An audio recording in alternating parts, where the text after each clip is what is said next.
Good morning. How's everybody? Happy to have you guys here for another Monday. Hope your weekend was swell. Nissan Stadium vibes were high yesterday. What's morale like today? I'm not quite sure. We're going to talk about it. 615-737-1045. That's the number. Lucas is back there making it happen. Good morning, bud. I think you just summed it up when you said, what's the vibe like today? And you followed it up and you said, I'm not quite sure. I think that's it. I think that encapsulates it for just about everybody. So here's the thing. There are going to be a lot of people making a lot of definitive statements today. And what I am here to tell you, ladies and gentlemen, is that nobody knows anything concretely about the Tennessee Titans and their head coaching situation this morning. If they pretend to, they are lying. That's correct. That's correct. So what we're going to do is we're going to work through this with you throughout the course of the next 3 hours because the vibes were phenomenal yesterday at Nissan Stadium. Your season ended with a win. You send Derrick Henry off, potentially, with a bang, and all of a sudden the movie's over. And you got to work your way into the light of day. You open up the door of the movie theater, the sun hits you in the face, you feel like you've been in there for far too long, and now you got to deal with the realizations of what a 6-win football team typically has to deal with at this time of year. The firings are all over the place. We are going to we're going to keep you updated. The locker room cleanout day, Lucas, is getting ready to happen in 12 minutes. Do you know the difference between today's locker room cleanout day and the 5 previous in the Mike Vrabel era? What's that? Mike Vrabel normally talks on locker room cleanout day. You know who's not scheduled to talk as of this morning? Mike Vrabel. That is of note. That is of note. Not irrelevant. Something to pay attention to. I'm not saying you have to make a big deal out of it. I'm just saying, like, vibes were off at the stadium yesterday. Is funky all over the place. Not just because there's a football team been eliminated since Christmas, but because there's a lot of stuff going around. It's as loud as I've ever heard it yesterday. And it was loud yesterday from all kinds of different people trying to tell you all kinds of different things about what they heard about Mike Vrabel's job status yesterday. A lot of people had something to say about it in ways that are enough to make you skeptical. But I'll tell you the last time I felt that kind of a vibe where everybody felt like they knew a little something. It's Mike Mularkey. Several times in a press box before Mike Mularkey was coaching, theoretically for his job, in 2017 with the win and in, where the vibes are going around saying Mike Mularkey could be fired if the Titans don't win this game today. They won the game. Mike Mularkey kept his job. Then before a Kansas City Chiefs wild card round, where the Titans upset the Kansas City Chiefs, where Travis Kelce was concussed in the first half after tearing him up. Jonathan Cyprien knocked him out of the game, where Marcus Mariota threw a touchdown pass to himself off the corpse of Darrelle Revis' hands and went on to upset the Kansas City Chiefs. The vibes in the press box before that game, Mike Mularkey might not keep his job. So it's as tenuous as it's ever been. And I've never heard it louder about specifically the idea of Mike Vrabel being fired yesterday. You know, there was a lot of emotions. Everybody kind of looked out of whack. I know Tannehill talked about it. I know Derek talked about it. Mike Vrabel really didn't acknowledge much of it, but, you know, just kind of paying attention to people in the pregame. Everybody seemed a little bit uneasy, off kilter. You were there yesterday. Would you not say the same thing? I know you were there in a different capacity. But Yeah, it was odd pregame in the press box, but in-game, completely different, right? There was this almost house money feel to the crowd, at least, at Nissan Stadium. It was this pressure-free vibe. There was no anxiety or stress. It just felt like, hey, we're here to ruin the Jag season and maybe say goodbye to the King. And he had a vintage King performance. You ruin the Jag season. You get back at them for next year. And the vibes were great from kickoff to the clock hitting zeros in the fourth quarter. And then we go right back to this. So it's been a very strange 24 hours in this market. So what's changed in 6 weeks? Because, I mean, people who listen to the radio show regularly know that Diana Rossini is a friend of ours, that she appears on the radio show regularly. I was talking to Diana all day yesterday because, you know, all the NFL insiders are sniffing stuff up. And Diana had a report very definitively on Mike Vrabel, citing ownership's interest in what? What was the line? Ready, steady, Vrabel. And what we talk about after that, 6 weeks is a long time when you're as bad a football team as this one is. And while things may feel very definitive in the moment, and while that may have been the line of thinking, man, things felt like they kind of started to shift over the weekend. I went into last week thinking, what did I say? 99.999999999% chance Mike Vrabel's the head coach here next year. The things getting louder and louder around it, things getting more real. Of course it is. It's coming close to the end of the season. So everything that you thought you knew can change because the owner is here to stand on business. She's done it before. What's to stop her from doing it again if she feels like it's the best decision? The only thing that's different here is that they were a winning football team when she shifted gears last time, when she felt like the talent on the roster wasn't being maximized around a quarterback who they had a pretty significant investment decision to make on, Marcus Mariota, who, by the way, yesterday, it's just so bad to watch him floundering around out there. And she dropped Mike Vrabel, John Robinson and she dropped Mike Vrabel, into a team that was ready to go. This is a different situation. You got a lot of different problems going on all over the place. And you've got a lot of difficult decisions, financial decisions that you have to make, all whilst trying to build this new stadium. And last day, you mentioned vibes being off. Last day for tailgating at Nissan Stadium. People have been doing that for 25 years. Generational type stuff, right? The same people. Jimmy Wyatt was talking about it in the pregame with me. He parks in like the lots, like the tailgating lots. He doesn't park in the media lot with the rest of us. Apparently, he gives his wife that parking pass because it's just easier to get around. And Jimmy just likes walking because, of course, he does. Loves walking through the tailgate scene before every game. Likes because he sees the same people. All that kind of stuff, right? And so while all of this is swirling around, what Amy Adams Strunk thinks is in the best interest of her football team, because it is her football team. It's my business. I'm going to do what I want with it. She's entitled to it. Absolutely. But the question that I have today, and the question that I think everybody should be asking themselves as we await something definitive. If we have something, we'll tell you. If somebody else has something, we'll tell you. We got all the laser light shows back there and ready, right? Are we going to play them all at once, even the Blaine one? We got everything? We got them all. All right, cannon's loaded. We're ready for it.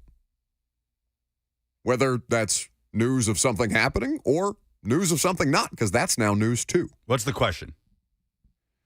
Is this a football decision or is it a political decision? Because at 6 and 11, to their credit yesterday, there's still a lot of people out here jockeying for, survivor-type alliances and who's going to be left on the island at the end of the day. And while all that stuff out there, didn't all the stuff out there over the weekend from Schefter, not from the Titans, by the way, people reporting stuff around the Titans, what league sources are thinking of the Titans, nothing directly from the Titans, because this is notoriously a very tight-lipped organization, to their credit. There's a meeting. There's not a meeting. There's a meeting with 2 people instead of 3 people, but the 3 people meeting is normal. Why is this different? Oh, my God. But again, you know who opened themselves up to that? The Titans when they put this bleep together. So I got no sympathy for them on that. The fact that people are trying to pick it apart because it's weird and different, that's on them. Football decision or political decision? Because I think there's a lot of weird vibes going around. There's been a lot of weird vibes going around. Those weird vibes are easier or bubble to the surface easier when you suck. And they have. It's been a long season. Recency bias is good. You got a little bit of feel good yesterday to maybe get you going into the offseason to reignite your passion for what is going to be the reconstruction of this football team. But just how reconstructed is this football team going to be? Maybe we'll know by the end of the day. 615-737-1045 is the number. So we'll continue to dive into that. We'll take you back through what the latest on the Mike Vrabel reporting has been from the start of it, honestly, with Ben Volin of the Boston Globe months ago, and how much of it has actually changed between then and now. A lot of noise, right? A lot of noise. That's basically what we're doing today. A lot of noise. I feel like all the noise around Mike Vrabel has been separated into 3 different categories. What are those categories? Now wait, because we'll circle back to it. This will be like the 3 keys to the game that Brett Kern outlined, right? Mike Vrabel's 3 keys to every football game ever. Is that what we're doing today? Sure. All right, that's next.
Rumors. They're everywhere. Now, there's some rumors, there's some reports, there's some stuff from the Titans. There's not a lot of stuff from the Titans. And there's a whole bunch of stuff all over the place around the Titans. Welcome back to the show. 615-737-1045 is the number. Do you think Mike Vrabel is the coach of the Tennessee Titans in 2024? You can join the discussion. We'd be happy to have you. Titans players meeting with the media right now for locker room cleanout day. Again, no Mike Vrabel media availability scheduled on locker room cleanout day for the first time since he's been here. Notable. Nothing to freak out about yet. Notable. Will Levis, apparently, and there's audio being tweeted out, is voting for continuity. It says him and Mike Vrabel communicate on a regular basis, and that he likes the trajectory that the two have taken together. Not that the rookie quarterback who just got here's vote should count for everything in the world. Of course, he's going to be, down for Mike. Mike is somebody who's easy for football players to get along with. He was a big part of drafting Levis. He really liked Levis, as did Rand Carthon. The organization took a chance on Will Levis after he fell out of the first round. Understandable that Will Levis would be for continuity. What do you think, by the way? You think he should come back? Well, you and I haven't really talked about it that much. We've talked about what is most likely to happen. We haven't necessarily put, our positions on it. I think the Titans set this up for Mike Vrabel and Rand Carthon to build this thing back up, aligned or collaborated or however you want to look at it. Mm-hmm. And there will be semantics about who has final say and who doesn't. But if that was what the Titans entered this whole situation with that being the intention of Mike Vrabel and Rand Carthon building this thing back up, then yes, I believe Mike Vrabel should be the head coach of the Titans next year. If that was the plan they came in with, and you had told me this past offseason, 5-12 or 6-11, roster terrible, that would not be reason enough for me to say Mike Vrabel should not be back in 2024. If that's the person that's tasked with rebuilding this thing, it was never going to be rebuilt in 2023. Because if you change that, well, all that means is that the whole plan that you said that you spent a lot of time putting together and figuring out all the different pieces that needed to collaborate, your plan didn't mean anything because you bailed on your plan very quickly. Now, continuity for the sake of continuity is not a good enough reason to keep an underperforming football coach at this particular time with an underperforming team. They collectively have underperformed. That's everybody. That's Mike. That's Tim Kelly. That's Shane Bowen. That's Andre Dillard. That's Ryan Tannehill. That's everybody. All right? 6 wins. Not the worst. Stinky. Real bad. And listen, you got a divisional win yesterday. You avoided going 0 for 6 in the division. Still bad. I agree with you, though. If I'm to believe you, I take you at your word that this was your plan moving forward, then stick to your plan until such time as it becomes no longer viable. Now, we don't know what's been bubbling. We don't truly know what's been bubbling under the surface that might make this seem a whole hell of a lot less viable than she intended for it to be. I guess if the intention is to see what a roster and the vision of Mike Vrabel and Rand Carthon looks like, then it doesn't make sense to me to cut ties when the roster is still very much majority John Robinson. Because I think the worst infraction here would be looking like you don't have a plan, regardless of what direction you choose to go to. Looking like the Houston Texans from 2018 to or whatever that window was from Culley to now, where they've obviously hit. They got a quarterback. They got a coach who we think is good. All's right in the world in Houston. Doesn't matter how inept they were before. Winning covers up everything, ladies and gentlemen. It's like money. It's always the answer to all of your questions. Winning and money. So what are the 3 categories? Let's go through this, all right? Let's see if we can suss this out. Where nobody knows anything definitively and everybody just wants to have something to say about it today. Let's do the correct thing here. What are the 3 categories of Mike Vrabel stuff that you want to put out there for people? Well, we'll call it the 3 categories of smoke. Of smoke. Around Mike Vrabel. Smoke, fire. And the Tennessee Titans. All of these categories fall under the umbrella of Mike Vrabel not being back next year, right? Because that's where all the smoke has been. Mm-hmm. The first one, Mike Vrabel wants out. Who has fallen under that category as far as national media, reporters, whether local or otherwise? I think Greg Bedard was the first one on this, right? To come out and publicly say this. Mm-hmm. And we picked it apart, right? Boston Sports Journal, correct? We thought it was, I won't speak for you, but I thought it was shoddy reporting. I thought there was a lot of stuff that needed specific examples if you were going to do things like cite Mike Vrabel once out or Rand Carthon. There are problems with Rand Carthon's work ethic dating back to his time in San Francisco and just leaving it at that. Just rolling the grenade out there. It was not work ethic. The word was job performance. Job performance. Okay. Thank you. Important clarification by you. Who else has fallen under that umbrella in the Mike Vrabel smoke category of he wants out outside of Greg Bedard? I think that given that he was just on the radio station, and you'll correct me if I'm wrong, but does Chad Forbes Forbes most certainly does fit this category? Yeah. He was on with Blaine and Mickey last week. He was on with Blaine and Mickey last week. And walked them through that better than Greg Bedard did in his local radio appearance. Yeah, he tweeted last week that the Vrabel-Carthon partnership was an arranged marriage by Amy Adams Strunk in coordination with the league office. Vrabel wants his guy, and he deserves it. He said Mike Vrabel wants out of Tennessee. Chad Forbes taking to social media and saying that. Okay. Who else said this? Jason La Canfora? Yep. Reported that there was a rift, sticking with the rift category. Jason La Canfora, your favorite Titans or your Titans fan, favorite Titans insider, Jason La Canfora. By the way, the Tennessee Titans are not owned by John Bon Jovi, just for clarification, but we don't need to dredge up old memories here. And do we throw Dan Graziano under this umbrella? In his exchange on ESPN, written exchange with Jeremy Fowler, where they're addressing certain rumors around the league, Graziano said, that one is always sort of out there in the ether, talking about the Vrabel rumors about whether the Titans would entertain a trade, if he wants to be back next year, if he wants to change. Graziano said, who, by the way, was here yesterday, was in the press box. In the press box. He said, I don't have any hard intel on it, but there are people who speculate that Vrabel could, at some point, want to try it somewhere else. Was in Foxborough earlier this season if the New England job does come open. He says a lot of people are going to want to connect Vrabel with that job. I don't think Tennessee has any intention of letting him go, but if, hypothetically, he went to the Titans and said he wanted to go, yeah, I could see them working out a trade. So Dan Graziano, this was last week on ESPN.com. How are we qualifying hypotheticals? Right. Because Adam Schefter fits that same category. Sources around the league on Mike Vrabel's status was the tweet. Not, sources in Tennessee. Not definitively Mike Vrabel wants out, sources say. Sources around the league wonder how happy Mike Vrabel is with his current situation. Sources are speculating. I mean, okay. Can I say, and listen, I don't know Adam Schefter. Adam Schefter is the go-to NFL insider, definitively. He has earned that right. But you know what the ESPN thing with at least Schefter, I don't know about Graziano.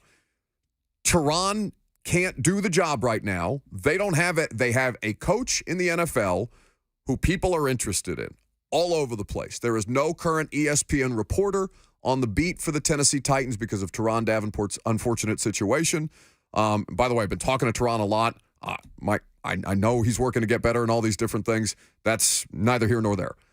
But there is no ESPN reporter on the Tennessee Titans beat right now. So somebody at the network has to give us something on Mike Vrabel. Black Monday's right around the corner. We can't not include Mike Vrabel if he ends up being the head coach of the Patriots and nobody was around it. Somebody say something credible about Vrabel. And so that is the genesis of that Schefter tweet. And finally, Jordan Schultz of Bleacher Report, who tweeted this morning as the Titans weigh Mike Vrabel's future this week, he is interested in the idea of returning to the Patriots should New England part ways with Bill Belichick. Now, does that fit once out? That says, hey, if I get moved here, sure. The other job doesn't sound so bad. Maybe not. Well, I don't think so. Maybe the category of Vrabel wants out goes hand in hand with category number 2, which is that New England will do everything in their power to make Mike Vrabel the next head coach of the Patriots. that Robert Kraft has his guy, and it's Mike Vrabel, and he'll stop at nothing to So go that's get it. category number 2. Yes, and I think that there is some crossover there with category number 1, Agreed. like the Jordan Schultz tweet this morning. Where else have we heard that? Well, Ben Volin. Yeah. The November 5th, Ben Volin of the Boston Globe. I will read you the excerpt. This was after Mike Vrabel visited with the New England Patriots on the Titans bye week for his Ring of Honor or what Patriots Hall of Fame. Forgive me, I don't know the exact distinction.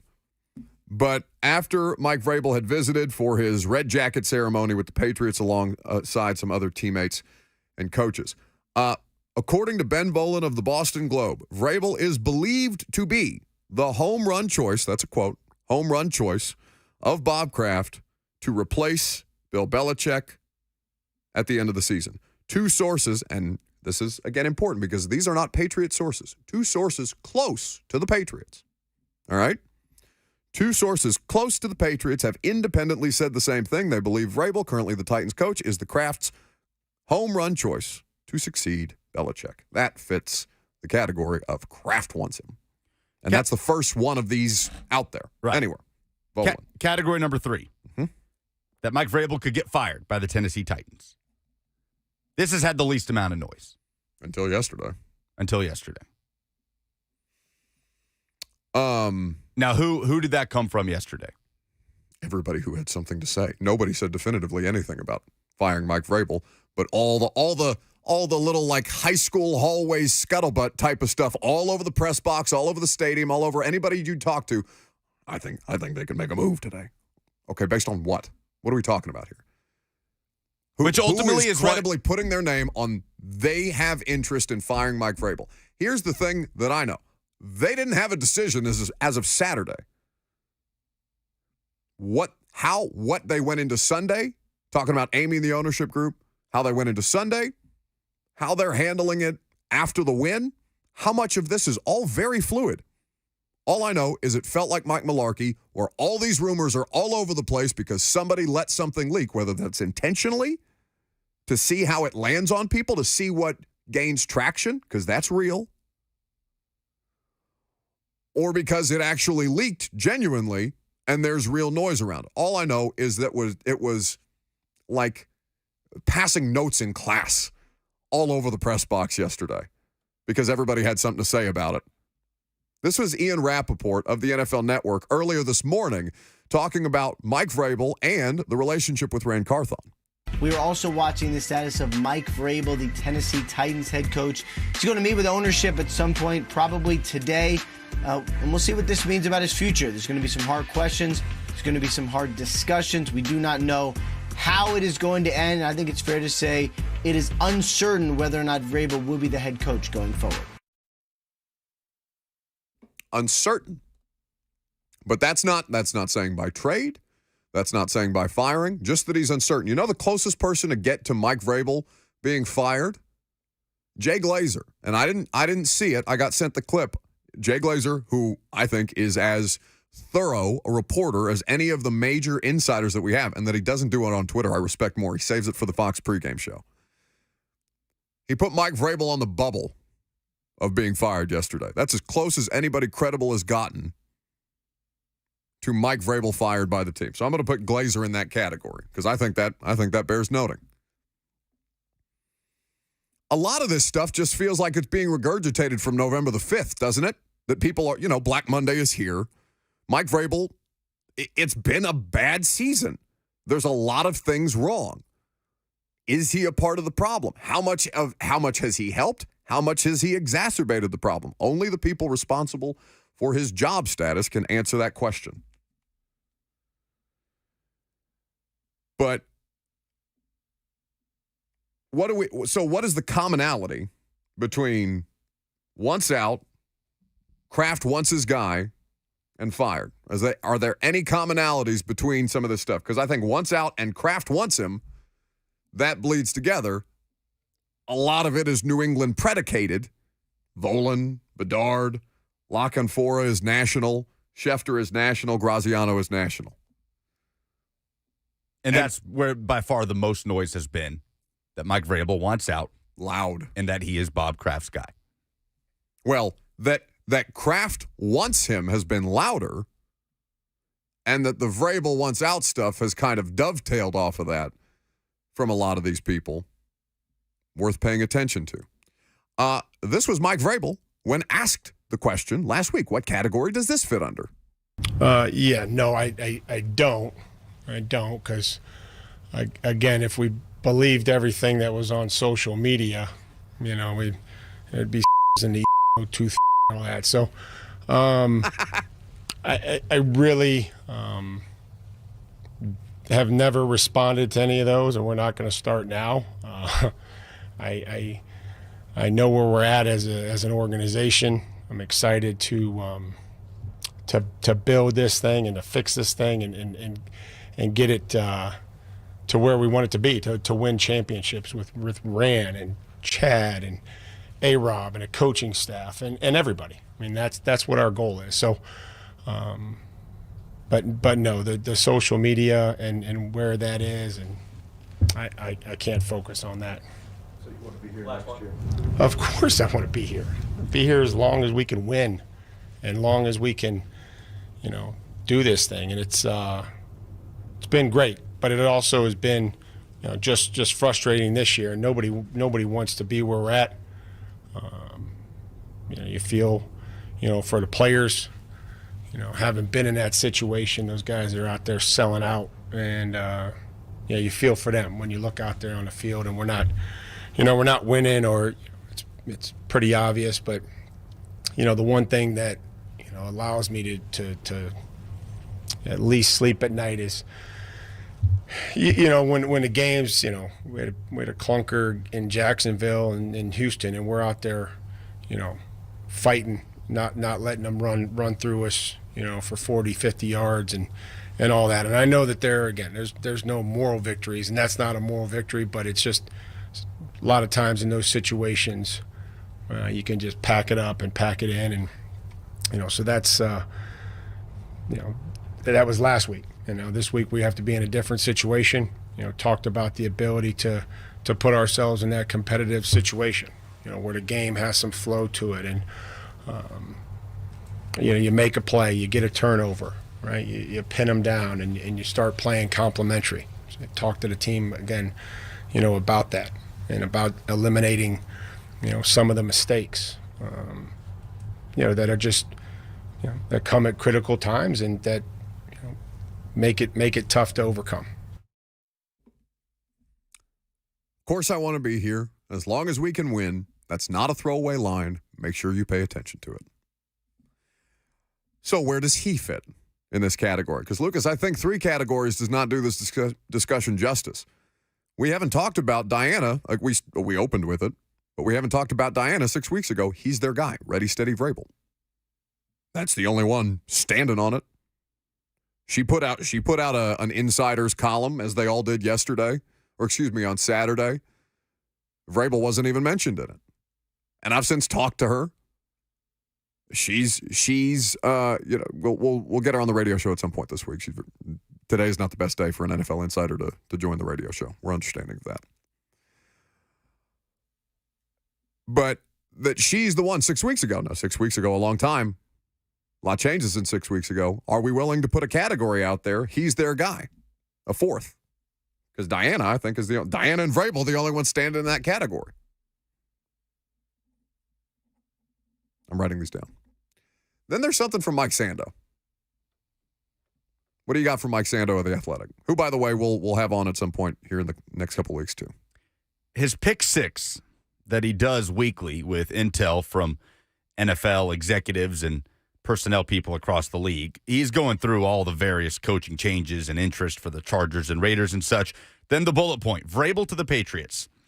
He says lots of moving parts here. New England seemed to be grooming Gerard Mayo as Belichick's replacement, and that could still be the case. But if Vrabel becomes available, as many in the league think he could, he would be a logical consideration as a beloved Patriots alumnus.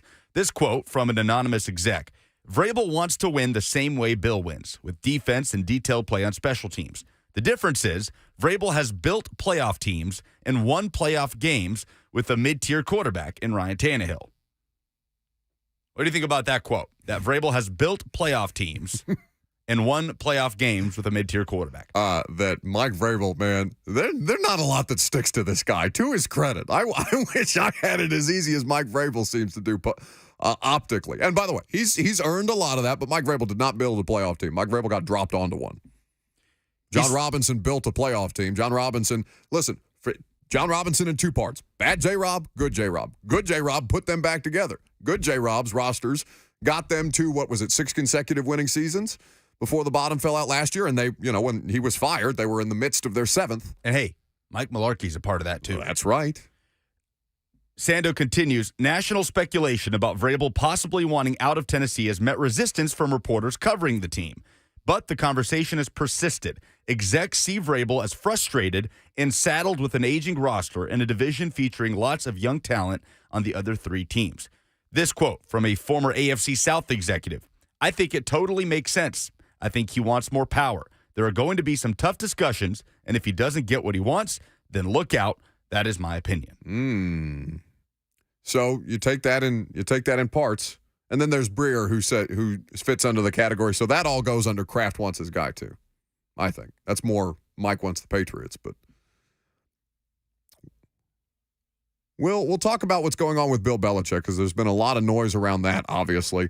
Your phone calls are welcome. 615-737-1045 is the number. Somebody just in the chat said somebody tell Amy that she fired the wrong guy. That's the first person to say that in the last calendar year. You guys are out of your damn minds. You just want blood. You're terrible. I'm Buck Rising. It's 1045 The Sun.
So it is Black Monday, and I know that's a casual term, but there are people losing jobs all over the place, and it's not just your average offensive line coach and things of the like. By the way, no changes here as of yet, although you want to provide the latest tweet that you read to me in the commercial break on the status of the Titans head coach. Could you please? Yes, please. The latest from Josina Anderson. Very important stuff here. Leak source to me just now on whether they feel Titans head coach Mike Vrabel continues with the organization amid questions about whether everyone's on the same page and the direction of the future. They just said, in their opinion, quote, I'd call it 50-50 right now. Source, all caps, colon, quote, I don't know. That's where we're at. It's going to be so awkward when we run into Josina again at the Combine and you have to explain to her why you hate her Twitter so much. But yeah, you're right. That's everybody at these outlets has bosses, okay? And national insiders are expected to have national insight on all kinds of different stuff. Now, that to me does not respectfully strike me as insight, that a source outside of the Titans, a league source, is 50-50, is completely on the fence. Not 51-49, not 60-40. Like a red alert emoji. League source tells me they don't know what's going to happen. I mean, click below for more.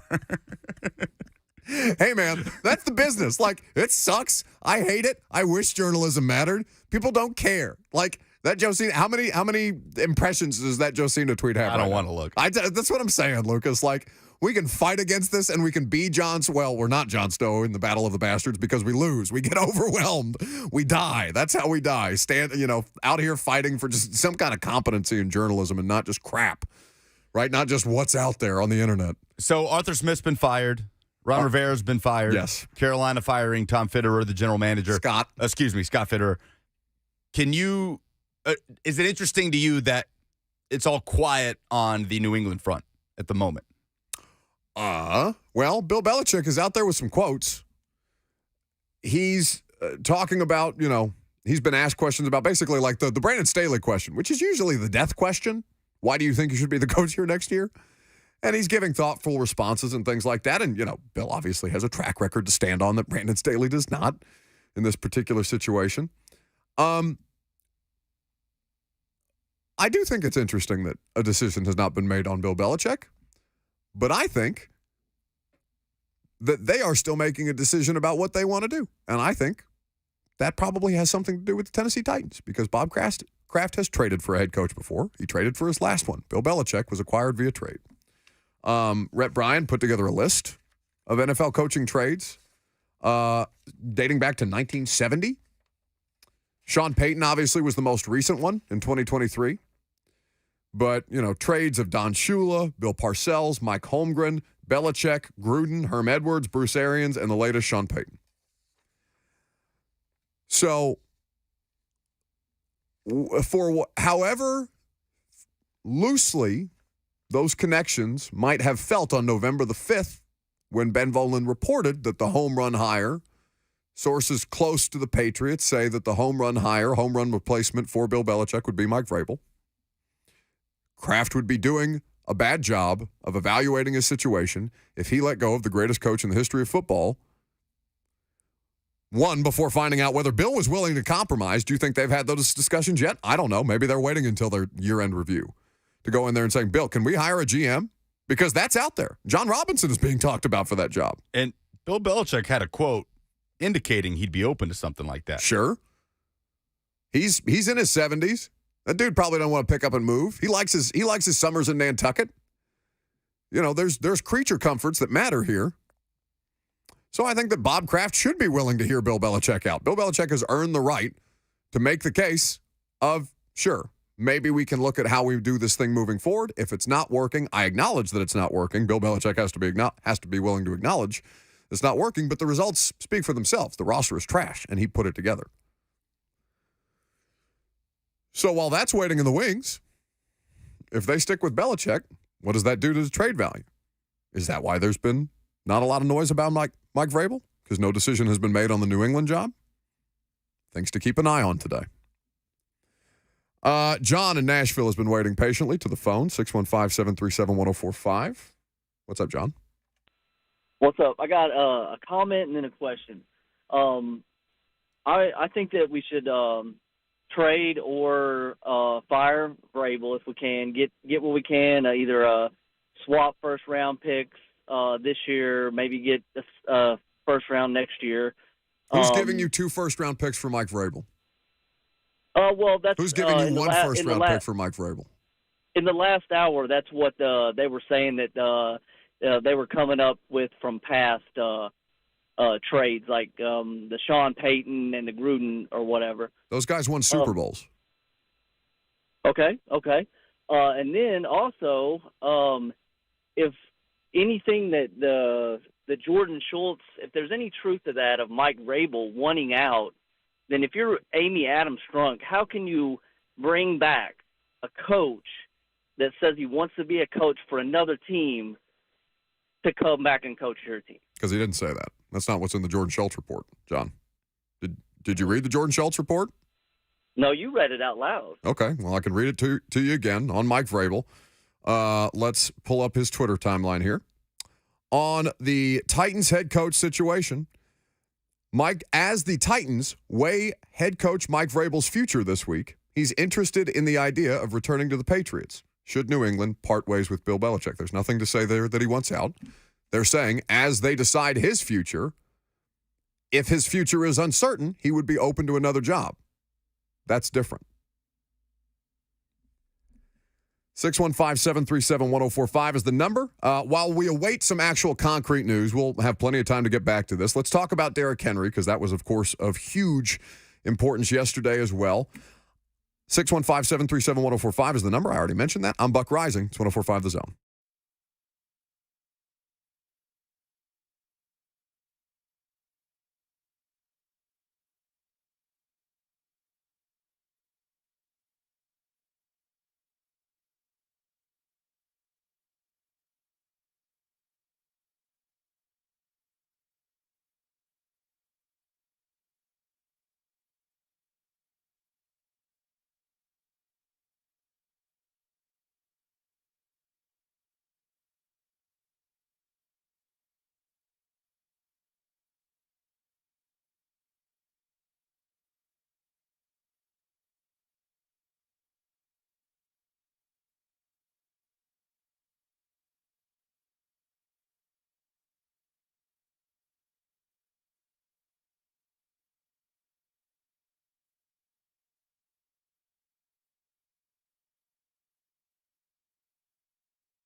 It is 11:01. Good morning. I'm Lucas Panzica from the 104.5 The Zone studios. The Titans closed out the 2023 regular season with a 28-20 victory over the Jacksonville Jaguars at Nissan Stadium on Sunday, ending the Jags' postseason hopes as the Texans are AFC South champs. The Titans finished the year at 6-11. Derrick Henry with his best game of the season, 19 carries for 153 yards and a touchdown in what could be the final game of his Titans career. Now a free agent going into the offseason, Henry was asked if he would like to come back to the Titans if presented the opportunity. You know, I want to bring a Super Bowl here really bad. That's one of my main goals. No matter how I do during the season, just want to bring one here. And who knows what'll happen. But at the end of the day, any player want to play for the organization their whole career. It is Black Monday in the NFL. The Washington Commanders have fired head coach Ron Rivera. The Atlanta Falcons have fired head coach Arthur Smith. And the Carolina Panthers have also parted ways with general manager Scott Fitterer. No other moves have been made or reported as of right now. For all your foundation repair and waterproofing needs, visit USSTN.com. Breaking news at once and your home for the Titans and Vols. This is 104.5 The Zone.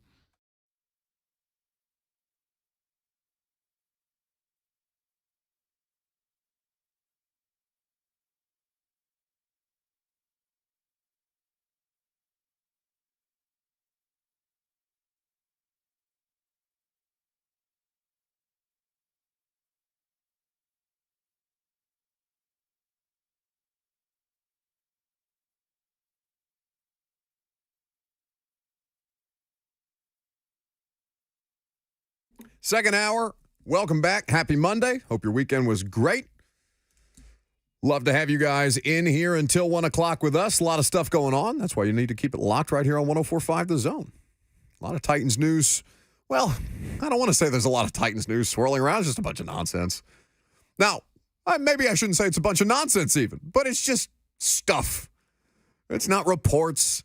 It's speculation. At the moment, there's zero news. It's league sources speculating on the Titans. It's nobody actually with the Titans putting anything out there. There's no Mike Vrabel press conference scheduled today, so nobody can ask him about it.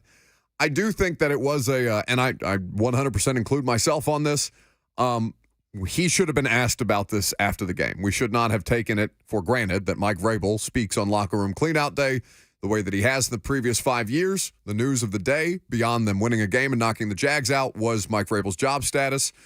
He was not asked a question about that last night in the postgame press conference. Otherwise, we would refer back to it.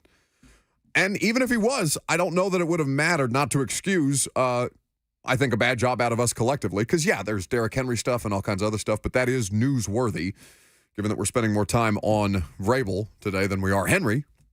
But was there an assumption that, we'll see him tomorrow at noon? We were told we weren't told that Mike Vrabel specifically would be speaking. What we were told by the Titans PR staff was that locker room cleanout day would be at 10:15. For the 5 previous seasons, that means Mike Vrabel speaking. We await an email. We got an email. All it included was the open locker room and no Mike Vrabel. So it's a bad job. Assumptions or not, it's worth following up on because you shouldn't take those things for granted because you know why? It's Black Monday and everybody's getting fired. So who's to say? Bill Belichick not fired yet. How much does that have to do with the Titans gig? We'll keep an eye on that. Obviously, things need to be fixed. I'm going to do what I always do, come in, work as hard as I can to help the team. That's Bill Belichick in his end-of-year press conference. Do we think it's notable that he's speaking to the media today and Mike Vrabel is not? Mike Vrabel did not hold a team meeting today either. A full team meeting today. Ryan Tannehill is giving quotes in the locker room. That's according to Paul Kaharski, who is at locker room cleanout day, saying that there's nothing that's felt abnormal around the facility. That doesn't mean that something is not abnormal upstairs. It just means in the locker room, vibes are, it is what it is. Everybody probably went and blew off some steam last night because their season's over. I think Derrick Henry said he's going to have a Jack Brown's burger. Great pub for Jack Brown's, by the way. Because his diet is hyper restrictive and cheeseburgers are not on the diet of Derrick Henry in season.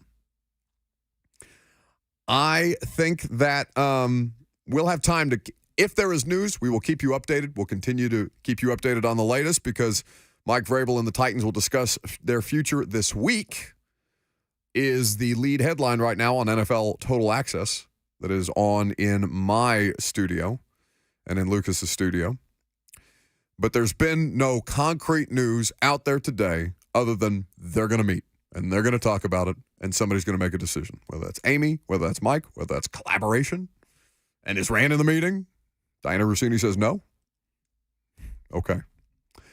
Can we talk a little bit about Derrick Henry? So real quick, is Rand in the meeting? Diana Rossini says no. Where has Diana Rossini said that if they meet, Rand Carthon will not be a part of it? Okay, important clarification by you. Because you said this to me in the press box yesterday about Diana's tweet, which was yesterday morning. While conversations are expected at the end of any season between NFL owners, their GM, and head coach, I was told by multiple high-ranking sources there is currently no meeting set between Titans ownership, general manager Rand Carthon, and head coach Mike Vrabel. We were talking about that, and you said that to me. Well, the point of that is Rand wouldn't be included in the meeting.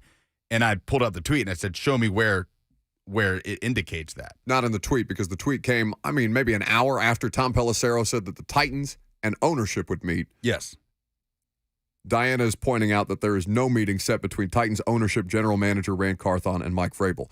The reporting this morning is that the Titans are going to meet with Mike Vrabel until such time as Rand Carthon is included in those conversations. Maybe he is, and we just don't know it. Maybe he is, and that's not being reported. You know who's been real low-key? Rand Carthon. It's probably a lot easier that way. He's not scheduled to speak. He doesn't have to speak. There are certain times he has to speak, but if you're him, aren't you just keeping your head down and seeing what happens on the other side? Whether you're mentioned in the reports of the meeting or not, I wouldn't want anything to do with this. Leave my name out of it. I'm here to do my job. I got this is my time. Now we got free agency, we got combine, we got Senior Bowl, we got Shrine Bowl, we got all of it. Pro days all over the place. I'm happy to keep my head down. But I do think that it's notable that everybody keeps bringing up this meeting between Vrabel and ownership. Diana is saying there's no scheduled meeting between Vrabel, Carthon, and ownership. Just, again, something to keep an eye on. It's like Mike Vrabel not meeting with the media today. Something to keep an eye on. All of this factors in. Can I talk about Derrick Henry? That was really cool. That was so cool, man. Especially, do you have the post-game speech? Not the locker room one, the one he gave on the field. Titan fans, I just want to say thank you for the greatest 8 years of my life, the ups and the downs. Y'all been there for everything through the adversity. Watching me grow as a person and a player, always supporting me. I love y'all. I love seeing the 22s in the stadium. Hopefully I was an inspiration to all the young kids and everybody in the community. Just thank y'all so much. Man, God is good. And tighten up, baby. Nothing left to be said. Ladies and gentlemen, Derrick Henry, the King.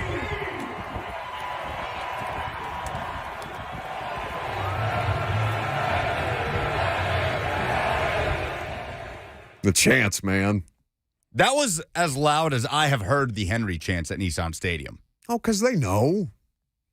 Hell, he knows. It's not like Tannehill where he's just out there saying it's over. Like Ryan Tannehill said, we talked to him last night. Everybody knows what happened here. I think I can still play. This is now Will's job. So Ryan Tannehill is saying the quiet part out loud. Derrick Henry treated it all as if it was the last time. And he should have, by the way. There is no guarantee that he's coming back here. He deserves that moment. I'm glad that they gave him that moment.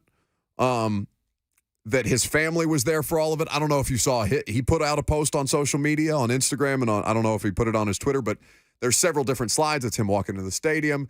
It's him, in uniform. It's him coming out of the tunnel with a video that his wife is taking, standing next to his daughter, his girlfriend is standing there with his daughter, and it appears that Derrick is getting ready to have another, based on that video.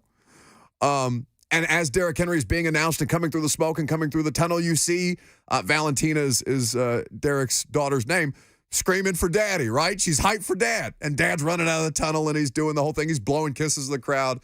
He's living it up, and he gave the best press conference that he's ever had last night. He is such a different person than when he got here. The guy who just didn't think to call Mike Mularkey and tell him that he was finishing his degree at Alabama because his grandmother had died, and that was something that she wanted. Yeah, that's why he was missing voluntary workouts. That's why he was missing, and Jarrell Casey is calling him out, saying, I know who I can trust and who I can't, and stuff like that. That's the only bad public moment Derrick Henry's ever had. How much different that human being is, how much more comfortable he is, and how much he loves you guys. You love him for sure. All right? And not to get all mushy and whatever. I know we did the whole thing on Thursday. But that dude loves you. He loves this organization. He loves it here. He wants to stay here. He talked about that last night in his post-game press conference. I don't know if he's going to get to come back. I'm leaning no. I mean, it's hard not to see all of that yesterday, to see him put on that show, to have his best performance. Lucas's best performance of the year. 19 carries, 153 yards. 8.1 average. 1 touchdown. His 69-yard run in the third quarter, his longest run since the 76-yard touchdown against the Bills on Monday Night Football in 2021. In October 2021, before he went down with the foot injury. And he was pissed. He said, I'm getting old. I'm not what I used to be. I got caught. I should have scored there, he said. That was as vintage Henry as we have seen since his 200-yard game in Houston last season. It was awesome. Awesome. And I thought, I shouldn't be this mean, but I thought Andre Dillard was going to ruin it when he got that false start on third and 8. I thought there were moments where I thought, don't you dare. Don't you ruin this. Hey, offensive line had their best performance. Skoronski looked great. The left side, like Dillard, to his credit, they played well enough. They weren't perfect. There were sacks. But Derrick kept running over them, and they seemed to feed off of it. Hopkins getting involved and finding ways to make plays. He wasn't letting Tannehill throw it away. He was going up and bringing him down one-handed on the sidelines and stuff like that. Here's Derrick Henry on if he would come back next year. We're going to play this in 2 parts. I mean, it's a little bit out of my pay grade, but I just felt like in 2019 when we got to the AFC Championship, I felt like we were solid from top to bottom. I felt like even during the season, when things weren't going right or we had a bad game, I could look to my left and my right and knowing that, in the face of adversity, the guy next to me is going to answer. So it's a grown man business, and, that's what it comes down to. And on both sides of the ball, if it needed to be somebody held accountable, nobody were in their feelings about anything. Nobody was judgmental. Everybody just knew we needed to step up. And, we got a lot of young guys on this team. And, with the experience, you just grow and become a better player, and you evolve with the game. But it just it got to be solid from top to bottom. You got to have some vets that are willing to lead, willing to hold people accountable, and I think that's what it all comes down to. And like I said, I don't know what the future is, but I'm just very thankful for these 8 years. So that's him talking about the roster and what it would take to win a Super Bowl. Let's hear from Derrick Henry on if he would come back. Yeah, like I said earlier, I mean, any player would love to play for one franchise their whole career. And us, getting so close like we did and not finishing it, that's always going to be in the back of your mind. So, I want to bring a Super Bowl here really bad. That's one of my main goals. No matter how I do during the season, just want to bring one here. And, who knows what'll happen. But at the end of the day, any player will want to play for the organization their whole career. But, it's a business, and I know it's not going to happen. I'm so pissed at whoever that was. I don't know who's chirping in the background trying to cut him off because they're just scared they're not going to get it to ask their question. Shut up. Shut the hell up. I don't know who it was. Otherwise, I'd call him out by name, and I know almost everybody in that press box, and I love most of them very, very dearly. Shut up and let him finish his statement, you bleep hole. Anyway, Derrick Henry wants to bring a Super Bowl to Nashville. Whether he's going to get the opportunity to or not, we got a whole offseason to talk about it. The playoff picture, the Jags are out. Did it feel good to knock them out? We'll talk about it next.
A lot of shaking going on in the stands yesterday at Nissan Stadium. We haven't mentioned the game at all other than just the last segment, 28-20. Kicked the Jags right on out of the playoffs. What did Mike Keith say in that promo? Duval, see you at home or something like that? See you nowhere next week? Something to that effect.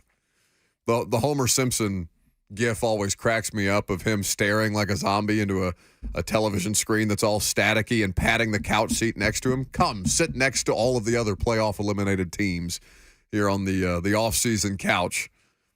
Sean Murphy Bunting had a great line yesterday about they need to see me in Cancun. They can see me in Cancun, the Jags. So everybody gets ready to make their off-season getaway before Bleep gets real, although Bleep has felt like it might get real here pretty soon. Now, Titans PR is saying that they're going to have a Mike Vrabel press conference at some point this week. It was a Duval do nothing, by the way. Duval do nothing. Next weekend. Nice line by Mike. So they're saying that they're going to have a Mike Vrabel press conference at some point this week. They have not given us a day. They've not given us a time. That would fall in line with the idea that Mike Vrabel is going to meet with the Titans at some point this week. You think I don't even know what you would want if you're Vrabel. Would you want to just know right away? Or would you want, you go play some golf first, Mike, then we'll talk. I don't know what is more appealing. Because in all honesty, like Henry was talking about, him and a bunch of the offensive linemen and some other guys on the team are going to take a trip and stuff like that.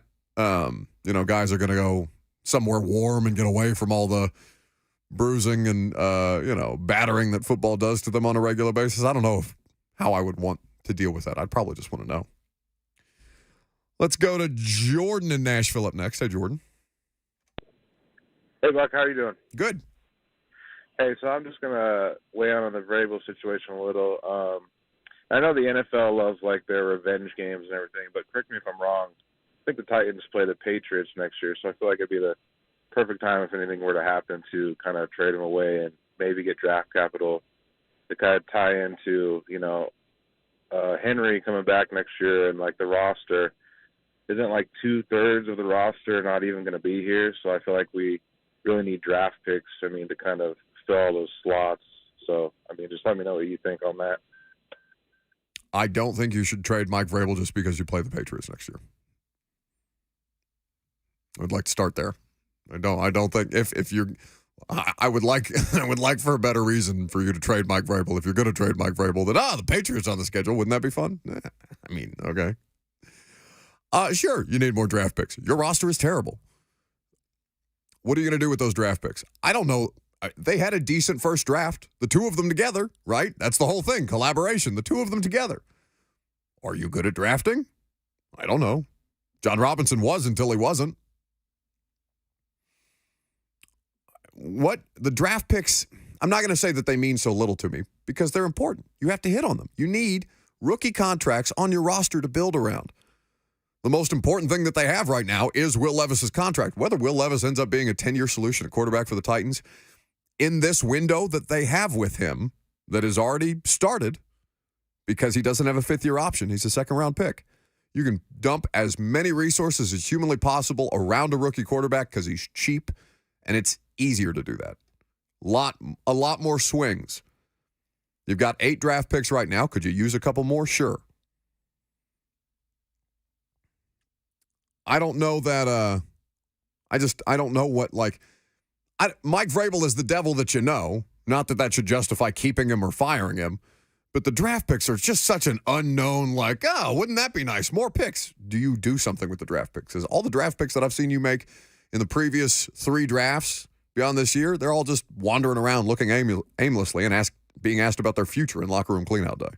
I cannot imagine watching that game yesterday and Henry rumble for 69 yards and the Henry chants and ruining the Jag season and coming away thinking, man, wish we had lost that one for the number 6 overall pick. I got whatever it would have been. Got plenty. There wasn't I'm many. sure you did. There wasn't many, but I got plenty yesterday. Enough to piss me off, right? It doesn't have to. It doesn't take much, right? It just has to be one idiot. And there were plenty of those, but that's okay. Now you get what you want. You get the 7th overall pick. You happy? Congratulations.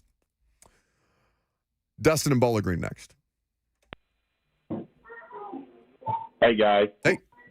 Hey, I know with all the talk about Vrabel and Patriots, just saying Patriots need a running back, they need a quarterback, and they need a head coach.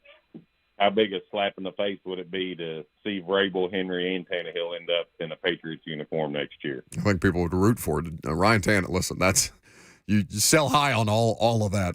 I don't think it'd piss many people. I think it'd piss Patriots fans off. You imagine if the Patriots.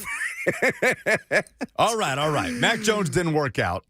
Ryan Tannehill. But wait till you see what we've gotten. Come on down, bud. And listen, Ryan had a lot of tough moments yesterday. Okay, I'm not here to say pity the multi-million-dollar quarterback. All right, he's going to be fine. He's going to make more money. He's going to get a chance to start somewhere else at some point next year.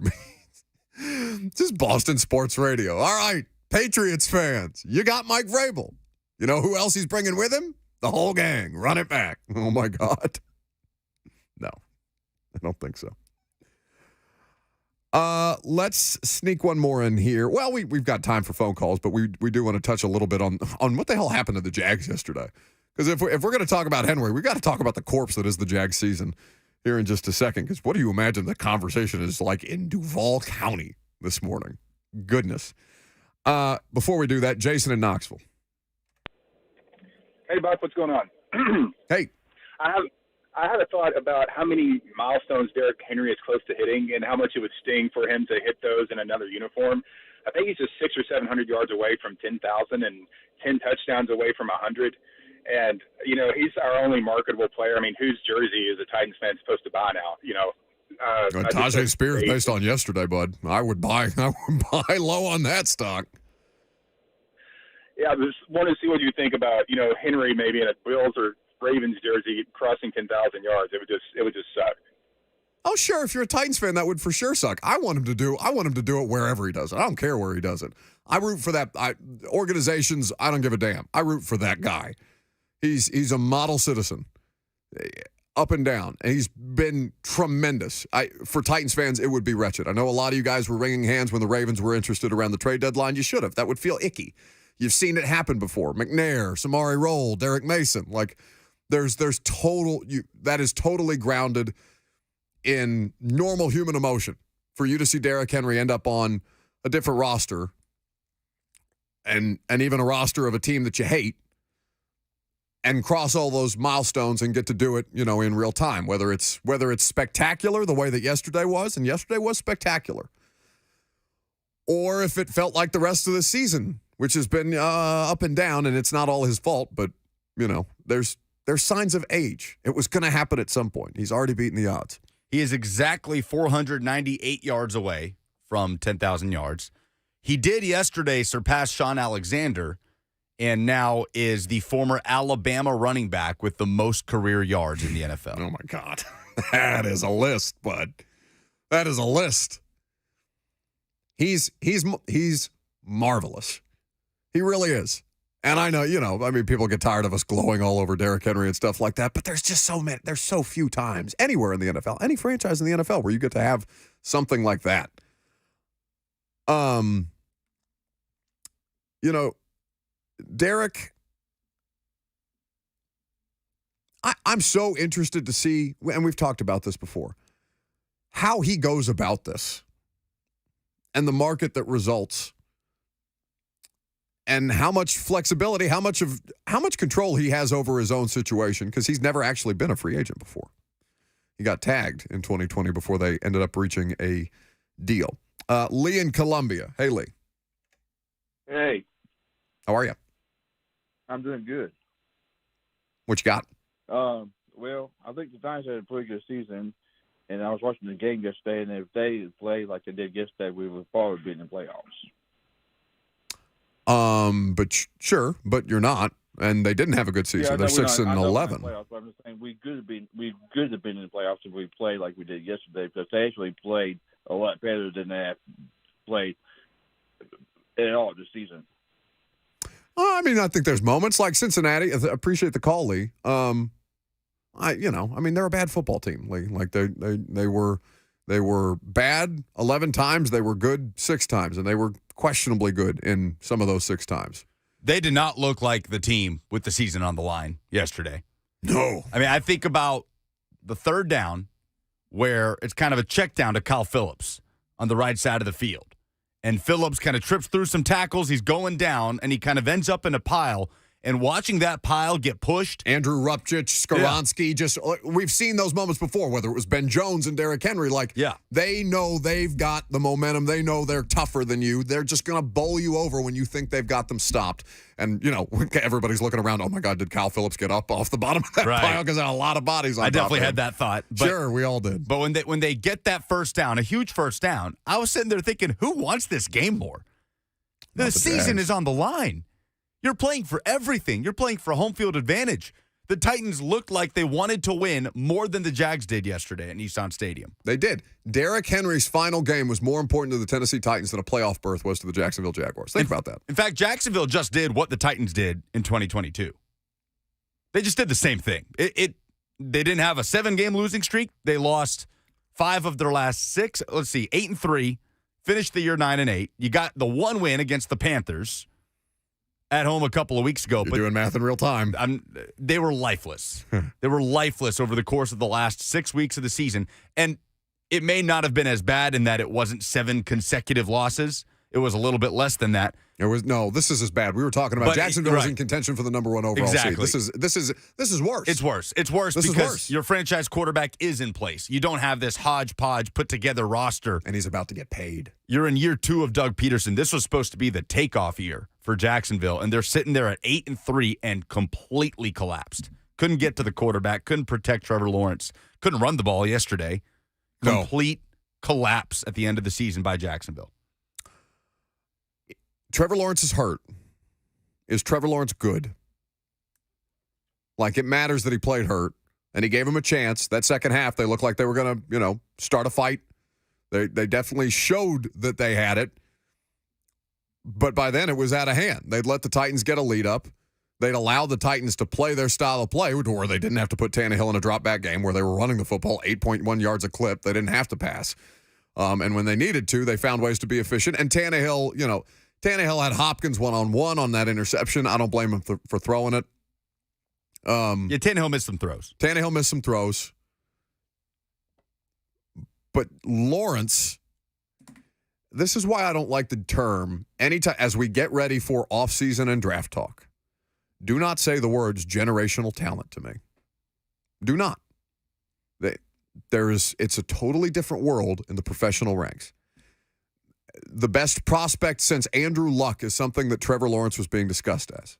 Consensus, number 1 overall pick for as long as he was in college football, right? Trevor Lawrence. And I'm not saying he's a good quarterback. He's a good quarterback. Is he a great quarterback? No, not yet. I don't know if he will be. To date, he is not. Yesterday, he was all right. He was fine. He made mistakes. He also missed throws. I expect that. I kind of go into the Ryan Tannehill stuff now, expecting some of that. Trevor Lawrence, you should not. And Christian Kirk matters for that offense. You saw how much appreciably worse they were. And he had some nice throws. Like that touchdown to Ingram was a really, really nice ball. He had a couple of nice ones. But he makes some of the routine stuff look so difficult and then makes these God-tier throws where you're looking around and be like, wait, there he is. But that's who is he more consistently? And the problem with Trevor Lawrence is it's not a consistent sample size. I don't have a problem with the generational talent tag because that's an ability thing. That's not a guarantee of if you're going to maximize it. Because coming out, he was, as far as ability, athleticism, size, all of the measurables that you look at, we hadn't seen a prospect like that, which by definition, I think made him a generational talent coming out.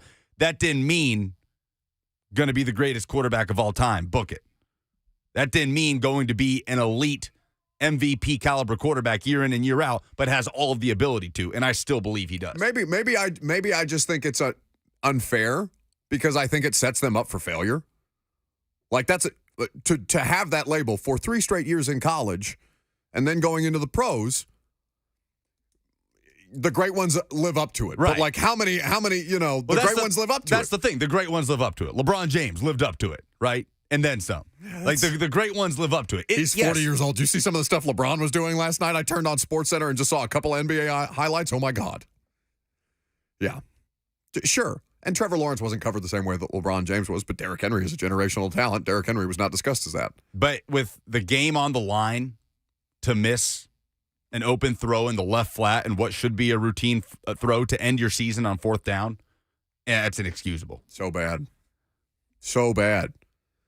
It's kind of like, did you see that exchange where people are trying to lip read Shane Steichen from that Texans-Colts game, where they have a fourth down with the game on the line, and Minshew hits the guy in the hands, and the guy drops the pass with blockers in front of him? Like, he could have, I don't know if he would have scored, but he could have helped them considerably. And people are trying to lip read Shane Steichen because he's furious at somebody, and he's yelling something, and it looks kind of like that's on you, Minshew. And you have no idea. Go look at the clip. It's being circulated by all kinds of Colts media as their season collapsed on Saturday against the Houston Texans. And we can, but I just think it's ridiculous at how much people try and project right in real time. But Trevor Lawrence, it is inexcusable. What they did yesterday, it's on the staff as much as it's on the players, and it's the same kind of collapse that we just saw the Titans do last year. This was the Jags' division to lose, guys. They were supposed to be a top 10 offense in football.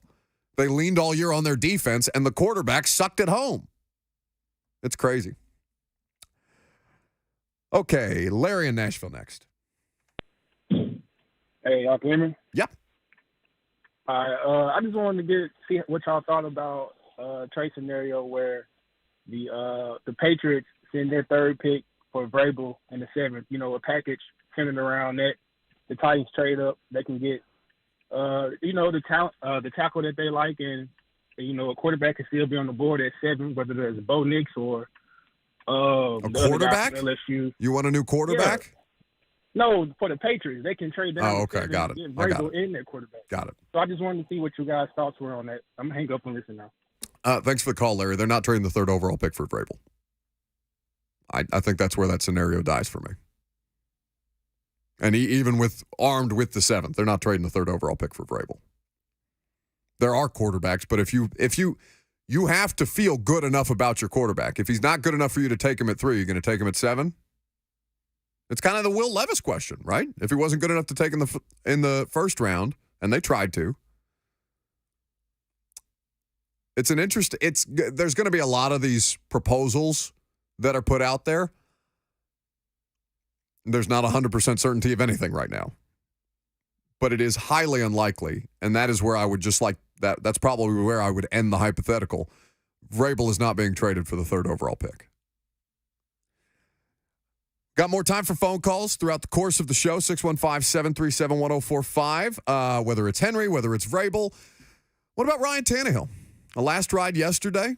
How will you remember him? He spoke pretty transparently at the podium. We'll let you hear from number 17 coming up next.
One time for the one time. That's what Derrick Henry and Ryan Tannehill were saying to each other as they were getting ready to be introduced by our friend Carrie Romano, who did a great job. Romero, I'm sorry. Thank you, Lucas. Before you got my ear, I knew my mistake. Get out of here. When are you going to find me? That was good damage control by you. You've been doing a whole hell of a lot of producing lately, and I don't know what to make of it. Who are you trying to impress? It's not like you to be so engaged back there. Did you say something? Okay, there he is. I just wanted to make sure. A lot of things changing around my normal environment lately. I want to make sure that at least some stuff is still in place.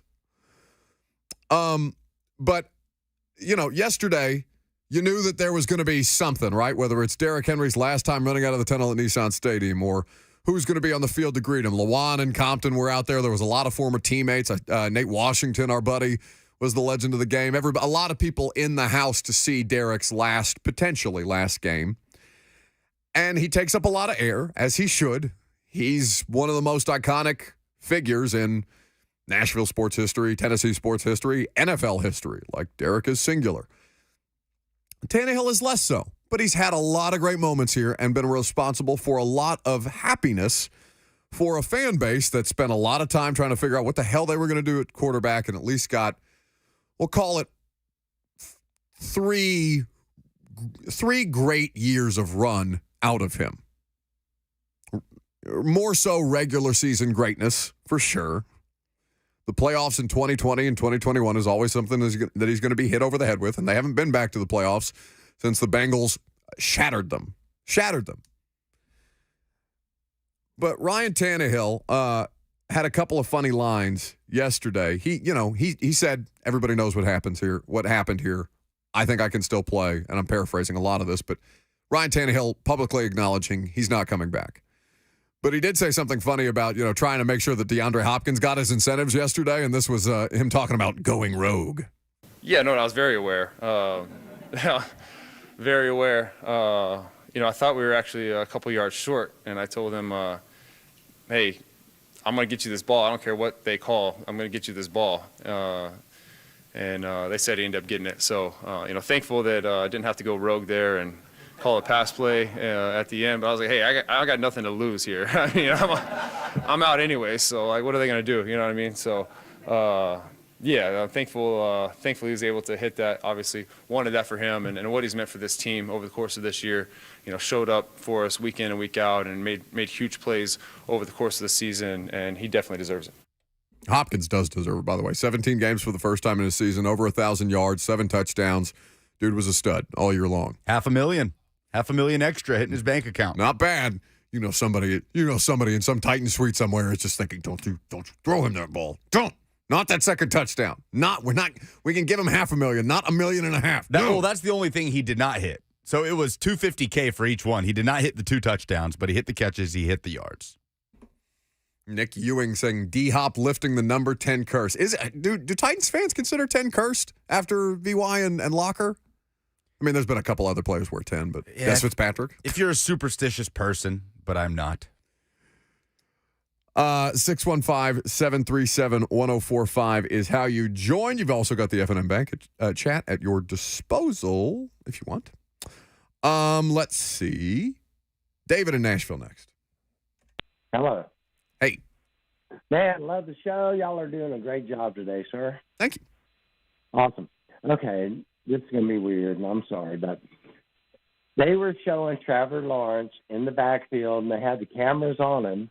I've got like a million HD TV, whatever, but I swear to God, man, I thought that guy was wearing eyeliner and eyeshadow every time they showed him, or in mascara. I was like, what is he wearing on his face? He looked just like a supermodel. It was awesome, the way we smashed him. But anyway, I was just wondering if anyone else saw the eyeliner and mascara he was wearing. And that's about it. Okay, David. Thank you for the call. Can you play the Blaine Bishop sounder for reckless speculation, please? All right, that's David recklessly speculating that Trevor Lawrence was wearing mascara and eyeliner yesterday. I thought that was just a Derek Carr thing. It is. Football players wear the eye black, and I'll be honest, I didn't happen to catch a glimpse of Trevor Lawrence's face from the press box. Couldn't really tell. So I'll leave you to speculate on that one. But yeah, I'm sure it felt good to knock him out of the playoffs.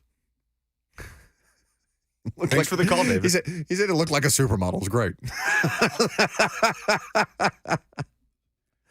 I swear to God, thank God for callers. Really, there is so much unintended joy. Oh, I didn't even bring this up. I met the GOAT yesterday. I should have known. I should have known it was going to be the best day that I've had all season. Sue Ann and her son came to visit us at the pregame setup. Now, she was very disappointed that you weren't there, and I wasn't going to mention that.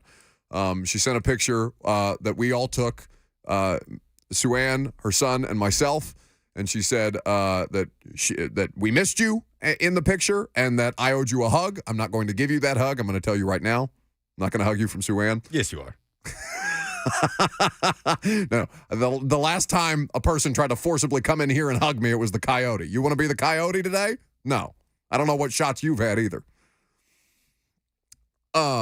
It was awesome. It made me so happy because I did not recognize Sue Ann by her face. She came up to the stage and said, "Hey, Buck, I'm Sue Ann," and then immediately I just melted. It made me so happy. Good to see Sue Ann in the F&M Big Chat. Oh, is she there? Hi, Sue Ann.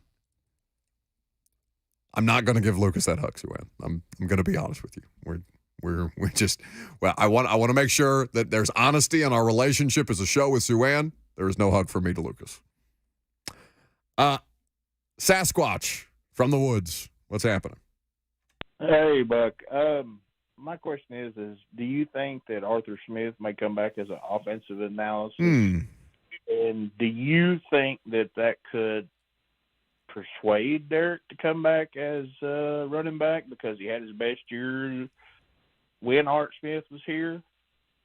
And also, is D-Hop's second year a player option, a team option, or is it just a guaranteed 2-year?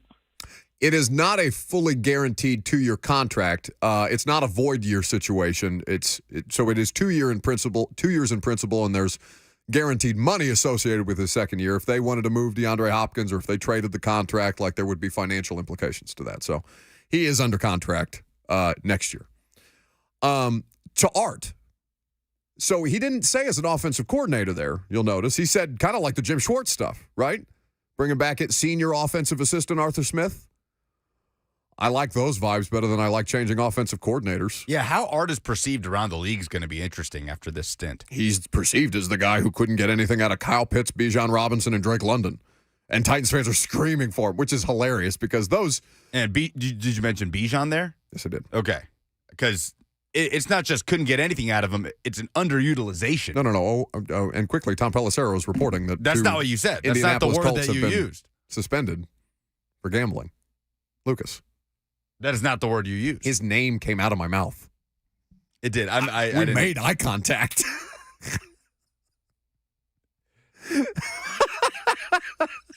You said Bijan in passing. It was sandwiched between two names. Two names that are regarded as some of the most talented young skill position players in the league. But the point, I don't think the point is that he couldn't win with them. That he didn't do anything with them. Right, that he underutilized them. And the accusation that Art Smith should immediately lob back is, did you see who played quarterback for me in my 3 years there? Heineke, Mariota, who, God love him, Marcus looked so bad yesterday.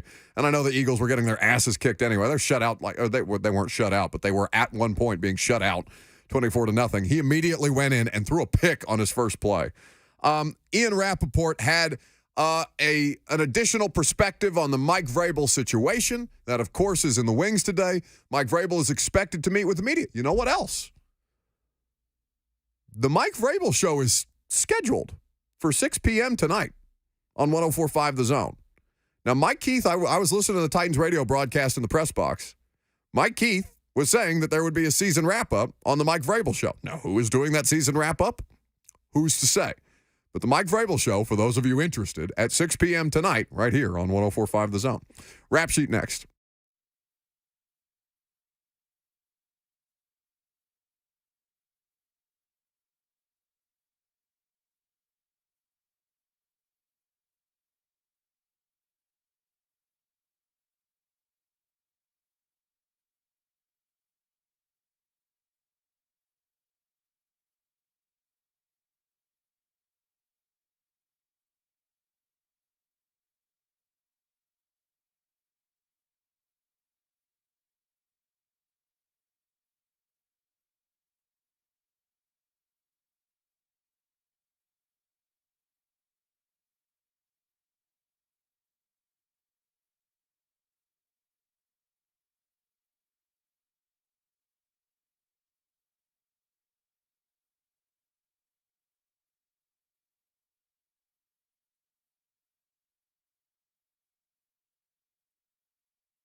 It is 12:02. Good afternoon. I'm Lucas Panzica on the 104.5 The Zone studios as the Tennessee Titans wrapped up the 2023 regular season with a 28-20 win over the Jacksonville Jaguars at Nissan Stadium. The win makes the Titans 6-11 to finish out the year. It also eliminated the Jaguars, who had a chance to win the AFC South, and now it is the Houston Texans that will host the Cleveland Browns in the playoffs as AFC South champs. Derrick Henry with his best game of the season, 19 carries, 153 yards, and a touchdown in what could be the final game of his Titans career. Henry now a free agent going into the offseason. He was asked post-game if he would like to come back to the Titans if presented the opportunity. I want to bring a Super Bowl here really bad. That's one of my main goals. No matter how I do during the season, just want to bring one here. And who knows what'll happen. But at the end of the day, any player want to play for the organization their whole career. It is Black Monday in the NFL. The Washington Commanders have fired head coach Ron Rivera. The Atlanta Falcons have fired head coach Arthur Smith. And the Carolina Panthers have fired general manager Scott Fitterer. No other news around the NFL as it pertains to the movement of head coaches. For all your foundation repair and waterproofing needs, visit USSTN.com. Breaking news at once on your home for the Titans and Vols. This is 104.5 The Zone.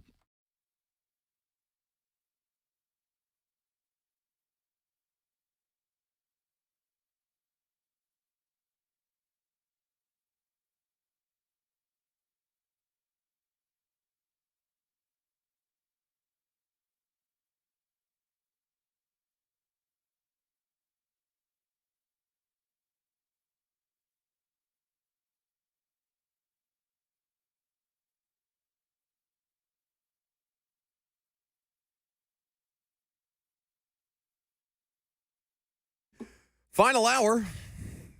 Lucas, is Mike Vrabel still the head coach of the Tennessee Titans? Don't ask me. He is. Ask Liam Neeson. Oh, we haven't done this game in a while. Liam Neeson. We got to dust him off. Make sure he's still back. Oh. Well, that's no fun. You're not even going to let me ask Liam the question? I haven't heard from him in so long. It took too long. Okay, that's fair.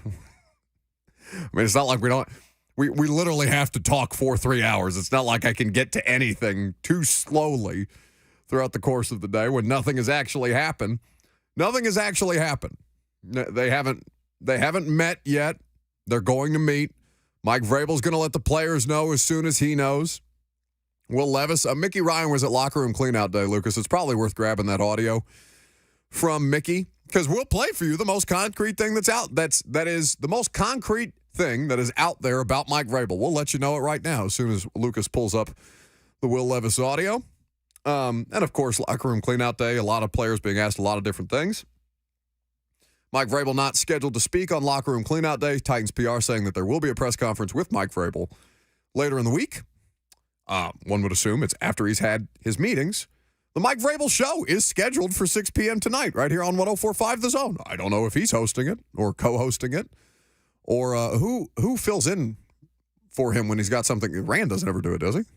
Coach Mack has done it. Okay. A lot. I don't know who will be on there tonight. But yeah, we don't know. At 6 o'clock. We have no idea. I don't know if Mike Keith knows. Mike Keith probably knows more than I do.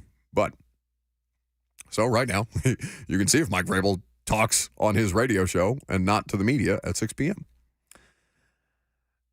So with that, let's ask Will Levis about Mike Vrabel's situation, about Mike Vrabel's tenure here as the head coach, and the future starting quarterback's thoughts.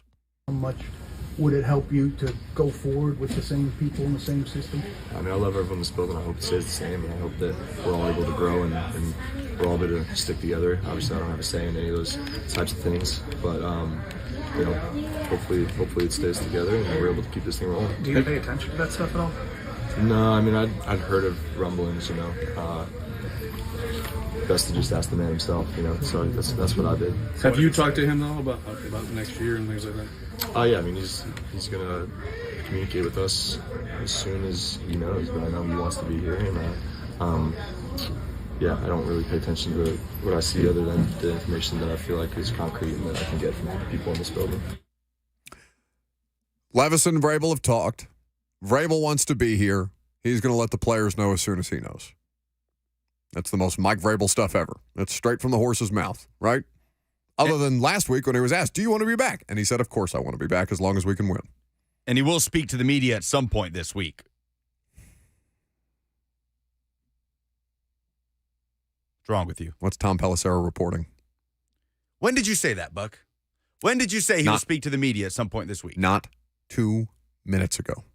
I'm throwing the challenge flag down like in the Progressive commercials. You're going to play it when we come back from break. You're going to eat it live on air.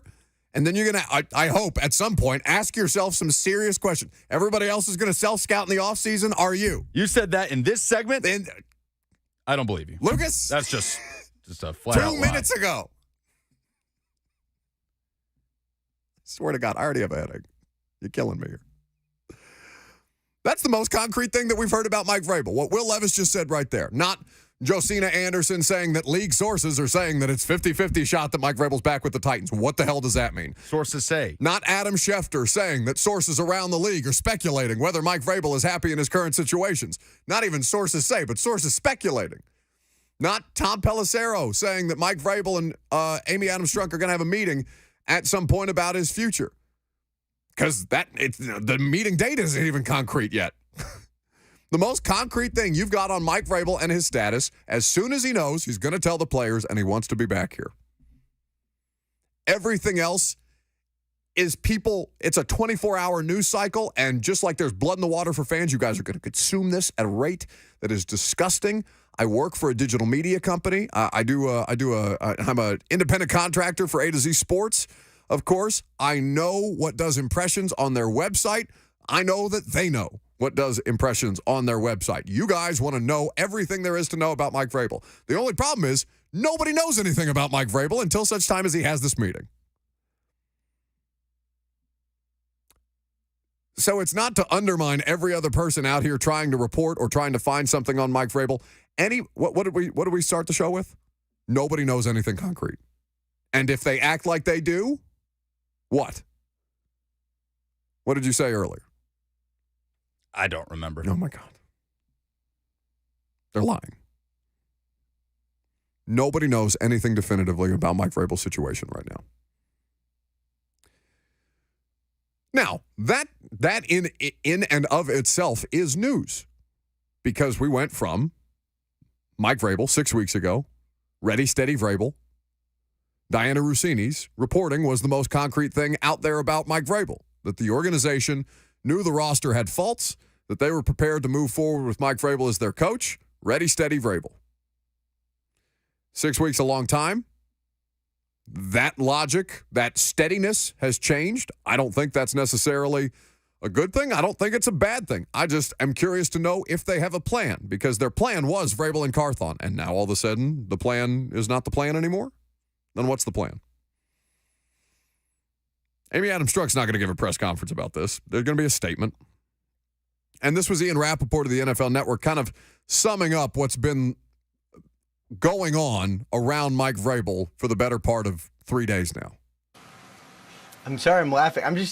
Every conversation with Mike Vrabel is kind of a hard conversation, you know? That's kind of like, that's what is, seriously, like every conversation is like, he is intense, he is gruff, he is not for everyone, he is an excellent football coach. And I think, it does seem like the Titans are going to face kind of a decision that may be similar to what the Patriots face, which is if Mike Vrabel is not your head coach, he is going to be very much in demand, just like Bill Belichick is going to be in demand. It does seem like the Titans want to keep him. It does seem like they want him there. It does seem like there are some very serious questions that need to be addressed as far as how to move forward. And again, unless you're in the room, it's tough to know which way that's going to go. All of those things are going to be sorted out between Mike Vrabel and ownership. And I think right now it's really safe to say that his status is up in the air. Meanwhile, today is Monday. I'm pretty sure it's Monday. Michigan is playing for the national championship today. Again, I think it's today. Anyway, there he is right there. So the status of Jim Harbaugh is going to be very firmly on our radar, as it probably was already. From my understanding, and this is something I reported with Tom over the weekend, he is going to be in demand from several NFL teams. They've been doing research for the last several weeks. He knows that there is a staff that would come with him if he did go to the NFL, and he is interested in coming to the NFL. Not saying that he's definitely going to, but it is absolutely something he's going to consider. Also expected to consider whether or not to sign the 10-year, $125 million contract extension offer that Michigan made him that would bar him from taking an NFL job this year. A lot to consider for Harbaugh, but all of that comes into focus tomorrow. Up in the air.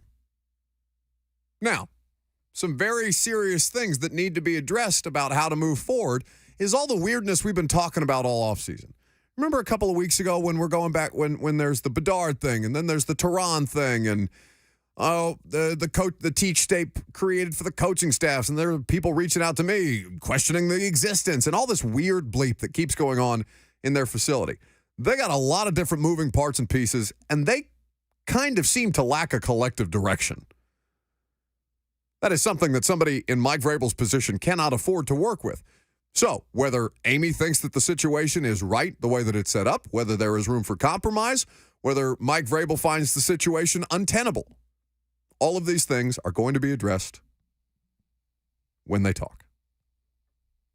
So what kind of conversations do you think could be happening then within the organization? Well, for starters, the one that we keep hammering them with every time they talk about something that has to do with the future of the franchise. Who's making the decision? Whose call is it other than Amy's because this is her thing? Because she owns the team. Who's making the call? Whose responsibilities what responsibilities fall under my jurisdiction as head coach? What responsibilities fall under Rand Carthon's jurisdiction as general manager? Anthony Robinson? Assistant General Manager, Chad Brinker. Defined roles for everybody across the board for a person who thrives off order, efficiency, and scheduling. Yeah, is that not something that would have taken place when we started all of this? One would assume. Do you know that? No. Okay.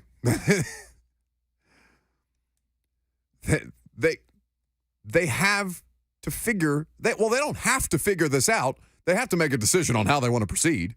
They don't have to figure this specific situation out, but they intended to. So the discussion is going to involve some form of compromise and that they went through a year of this. Maybe things didn't all go to plan. Maybe there's some things that would like to be tweaked. Whether Mike Vrabel wants more or less responsibility, he hasn't answered that question. He hasn't been asked that question by anybody in the public sphere. And I'm cackling, thinking of Ian Rappaport saying, oh, there's no such thing as an easy conversation with Mike Vrabel. And that's right. I don't know if that applies to his boss or not, but that's what we're going to find out over the course of this week. 615-737-1045. If you want to chime in, we got phone calls and some more Vrabel audio coming up next.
Life is busy. We could all use some extra time in our day, which is exactly why Two Rivers Ford offers mobile service. We'll bring the service to your driveway at no additional charge. Oil changes, brakes, batteries, the certified technicians at Two Rivers will perform basic maintenance on your vehicle wherever you are, so you'll have more time. for moments like this. Schedule your mobile service appointment by scanning the QR code or calling Two Rivers Ford today.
So when is this conversation happening? To stay or to go? Well, at some point this week, Mike Vrabel's going to know what his future is. I don't know that that's today. It doesn't seem like it's going to be today. But on Black Monday, it's all up for grabs. You've got NBA. Did you see Bob Myers? The Washington Commanders are going to hire Bob Myers, the former Golden State Warriors general manager, to come in and consult. Interesting move. That's there's a lot of different jobs that are fascinating for a bunch of different reasons. But right here, the news is that there is no news. That is newsworthy, that he is not definitively the head coach of the Titans in 2024 as of right now. Well, I guess definitively he is because he's still under contract and he hasn't been fired yet. So Mike Vrabel is still the Titans head coach right now. We'll have the rest of the week to work our way through everything else that results. How would you describe overall the dynamic of Varthon and everything that goes into decision-making, personnel, whether it's free agency, the draft, in that building? Like, what is one word you would use? Disjointed. Disjointed. Disjointed in the way that we view it, like from the outside. We look at that and we don't know what we're seeing. All of it. Because for me, it's murky in that we have no idea. Murky is murky. Maybe they're not the same words, but they're variations. By who goes where and who's got final say where. I guess my ultimate question is... You're asking inside. Is it as murky inside the building as it looks outside? I think there's some stuff that's fallen through the cracks that you expect somebody to be able to make a definitive decision on and to have those roles defined. I think that's happened I know that's happened in moments this year where there are just roles under a normal structure. There are responsibilities that are assigned to a role. Where some of those responsibilities has fallen through the cracks because there's murkiness as to whose job it is to schedule this or meet with that or do X, Y, and Z. There has been some murkiness to that internally. I don't think that's like damning. It's the first year that they've done this.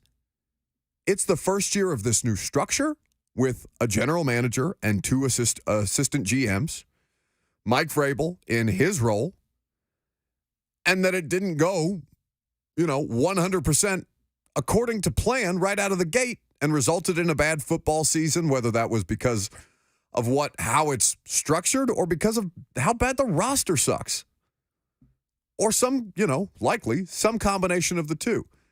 Murky, disjointed. There's been some stuff that they need to have the air cleared on in terms of, this is my job, I'm going to do this. This is your job, you're going to do that. Somebody, anybody, tell us who has final say here. Again, this is the structure that Amy Adams Strunk put in place. Whether it works or not is her responsibility. She needs to be the person who figures out how to make this work the best way humanly possible. If that includes Vrabel, great. If it includes Carthon, awesome. If it includes the assistant GMs, swell. If it doesn't, figure it out. That's what the purposes of the meetings are. They're trying to figure it out. 615-737-1045 is the phone number. You can jump in if you want to. Let's go to Dylan and Antioch up next. Hey, how's it going, guys? I'll say that I was at the game yesterday, and I did not notice any mascara or eyeliner. Good. Trey Lawrence. Thank you for the reporting on that. So, finally, some journalism being done around here. Yeah, but they may as well have had David Bowie playing quarterback because they were that bad. Boom, roasted. Make sure that joke landed. Anyway, yeah, the bigger story from yesterday is how bad or what is going on in Jacksonville. Lawrence threw a wide open interception to Sean Murphy-Bunting. He didn't even have to try to pick it. He just threw it straight to him. And I turned around and talked to some fans. I was like, is he any good? And everyone's kind of shaking their heads. And there were a lot of Jags fans there at the game yesterday. And when they lost, it was a weird vibe. They're just kind of like, all right, and no one seemed very upset. I don't know if you got that vibe, but man, it was just kind of weird. But if I'm a Jacksonville fan, I'm probably out on Trevor Lawrence, but I'd just like to get your take on that, and thanks for taking my call, guys. Now, wait, before you go, Dylan. Yeah. You said you wanted to make sure the joke landed. Did the joke land? I don't think so. I'm wondering if anyone who knows, like, who David Bowie is. Like, I probably should have said, like, Mick Jagger, some rock star from the 60s who wore mascara. Probably would have. I think David Bowie, if you're going to go makes on a rock star, David Bowie's about as good. We're not that uncultured. Oh, yeah. I thought Lucas would get it. I didn't know about you, so that was my main hang up there. Okay, are you going to bail him out, Lucas? Name a David Bowie song, Buck. Did the joke land? That's not the question here. Why are you being mean to Dylan? I'm not being mean. Leave Dylan alone. I'm trying to provide feedback. Name a David Bowie song. I don't think I can. Come on, man. What? I know he is. Ground Control to Major Tom. Okay, sure. Like if you play it coming back, I'm sure I'll recognize it. We could be heroes just for one day. Okay, so play it coming back. You are uncultured. Is it Russo in Murfreesboro up next? Yep, it's Russo. What up? Can y'all hear me? What up? What up? Hey, so question. How much of it you think is money also? I know it would be trade, but so if he was to be traded, I think it would boost his ego. I think it would definitely he would go for it if he were to be traded. I don't see him denying it or Amy denying it. But my question to you guys, do you even trust Vrabel with that $100 million cap? And if he had some kind of pull in the players that we drafted prior, I don't trust him with that $100 million. And I know he said he wants to win. Well, cap and you mentioned draft and free agency. Those are two different things. I don't mean to cut you off, but I want to make sure. The whole reason that he jockeyed for more input is because he didn't like how things went down, and John Robinson was not very collaborative at the end. It got very inclusive, exclusive. Yeah, I guess is the word that I'm looking for. So I don't see it kind of where he's happening at. this year either. But I don't see it happening this year either. I think Amy is already set that Rand is going to make the decision. So I think he's like, hey, if y'all give me the opportunity to pick who I want to pick, then let's go. I appreciate the call. You're entitled to think whatever you want to think about their, what's going on in their heads. I'm not going to try and guess. That's all anybody is doing right now. It's a guessing game, and the guessing is not productive. So, do I trust Mike Vrabel to rebuild a roster? I don't know. I haven't seen him do it. Right? Nobody believes that Amy came into this thing hiring Rand Carthon with the idea of he's the GM. Of course, he makes the decisions. If that were the case, then it would have looked like a pretty typical GM hiring into an NFL organization and not the collaboration message that we've been getting. If he was a typical GM, the structure, it is fair to assume, would be a typical one. That feels like the one thing we can rule out, that this is not your typical GM head coach dynamic. Now, could that change? Because there's, and I'm not accusing anybody of anything, because a lot of the stuff towards Rand Carthon, when all the dude has done is lay low, has felt super pointed. A lot of it has felt charged, especially with the Bedard stuff. Allegations there that were not grounded in, that were not cited examples of what he was alleging. So, I don't want to put Rand Carthon in a position that he's not put himself. All I know is the dude has stayed low key, and then he came in here with the stated purpose of putting together the roster that Mike Vrabel wanted. In Mike Vrabel's image is what was said to us. In a supplemental role. Now, I went back and read a couple of things from when Rand got hired on January 20th. And one of my favorite things that I read was Nick Sussin, the Tennessean, where he's talking about when two people are placed at the top of a pyramid, a couple of things are inevitably going to happen. They're going to figure out how to balance, or somebody's going to push the other one off. They've been put in this position, okay? The ownership has created the structure that they've wanted, and the parts around it have been asked to make it work. The responsibility falls on the ownership who put this structure in place to continue to make the right decisions if this is the way that they want to move forward. Rand may end up being a more conventional general manager at some point, based on however we would define that role, which is closer to John Robinson than I think what it is right now. But coaches don't have to exist in that space where they don't have some level of autonomy over their situation and their roster. There's a couple examples out there, and Mike Vrabel wants to make sure that he's in a more secure place, because I'm not going to body language or try to lip read Shane Steichen about whatever he was saying to Minshew on that critical conversion that they needed and didn't get to save their season. In the same way that I'm not going to try and body language read Mike Vrabel after John Robinson traded A.J. Brown away. But I did that press conference afterwards. And we were talking to a guy who looked like he didn't have roster autonomy on who was going to be on his roster moving forward, when one of the best pieces on his roster got traded away and handicapped him for years to come. They're still paying the price for that. And D-Hop, to his credit, made up for it. First 1,000-yard receiver since. If you were Mike Vrabel, would you not want to be put in a better position for yourself where your livelihood depended on it? Of course, it's only the natural thing to do. That they acquiesced to that to an extent and created this structure. Again, the responsibility is on the ownership. It's not Mike Vrabel's fault for asking or for wanting to be more secure. Whoever is responsible for putting him in that position, whether it succeeds or fails, the responsibility is on them. You said you don't think the Patriots would give up the 3rd overall pick in a trade for Mike Vrabel. I don't think so. So what in the world would that look like then? Oh, God. I mean, the examples that we have, so Sean Payton last year. The Denver Broncos traded a 1st and a 3rd-round pick to the New Orleans Saints. Now, this does not mention what the 1st-round pick of the Denver Broncos ended up being to the New Orleans Saints. And I can find that information for you very quickly. But a 3rd overall pick is supposed to be the kind of stuff that defines your franchise for the next 10 years of football. Maybe you think Sean Payton is worth that. Maybe you think Mike Vrabel's worth that. I don't know. Maybe somebody in New England does. Bob Kraft sided with a coach over a player one time. Now, the player happened to be the greatest quarterback in the history of the sport, and he was proven wrong. Bill Belichick couldn't do it without Tom Brady. Couldn't do it without Tom Brady with the roster that Bill Belichick assembled. Maybe Bill Belichick is still a good coach. Bill Belichick, the coach, is not under fire. The general manager is.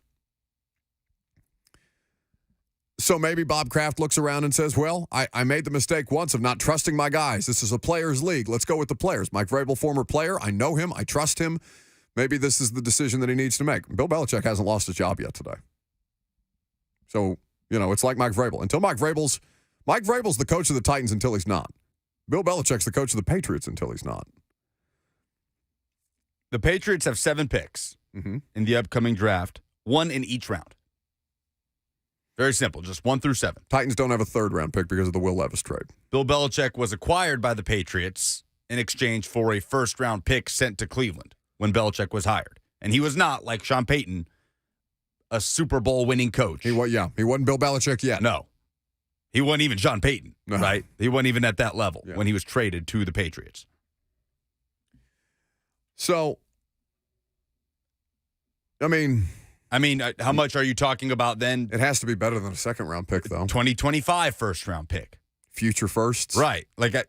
How into the weeds are you getting if you're the Patriots and you're saying, I cannot let go of that number 3 pick. I need my quarterback. How bad do you want him? Because you have to have the quarterback. The quarterback is more important than the coach. Flatly. That's the way to look at this Vrabel trade. And a caller correctly pointed out, well, they can pick swap. They can swap firsts because the Titans are only picking 7th.